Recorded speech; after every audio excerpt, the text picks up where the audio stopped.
Organisée par l'Observatoire de suivi des indicateurs de développement économique en Afrique, une table ronde sur l'exploitation des ressources naturelles se tient à Dakar pour 2 jours. Elle réunit de nombreuses personnes aux profils variés, notamment des représentants de l'État, du secteur privé, de la société civile et des partenaires techniques autour du thème « Exploitation du pétrole, du gaz et minière, passer de l'exploitation à la transformation des ressources naturelles pour faire du Sénégal un hub industriel africain ». Cette initiative s'inscrit dans un contexte stratégique marqué par le démarrage le 11 juin 2024 de la production du pétrole brut sur le champ de Sangomar et les premières exportations de gaz naturel liquéfié attendues en août dans le cadre du projet GTA.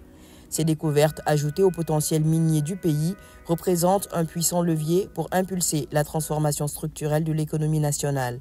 Dans son discours d'ouverture, le président de l'Observatoire de suivi des indicateurs de développement économique en Afrique a souligné que cette 5e édition marque un tournant dans l'agenda économique du pays. Nous devons désormais savoir comment transformer nos ressources. L'enjeu est immense, surtout dans une sous-région riche en ressources, mais pauvre en capacité de transformation, a-t-il déclaré.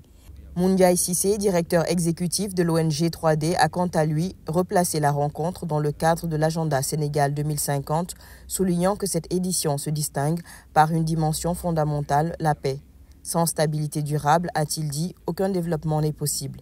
Le président de l'initiative pour la transparence dans les industries extractives Sénégal, Thiali Faye, a dénoncé le modèle rentier qu'il juge à bout de souffle, rappelant que la contribution globale du secteur extractif à l'économie sénégalaise n'est que de 346 milliards de francs CFA.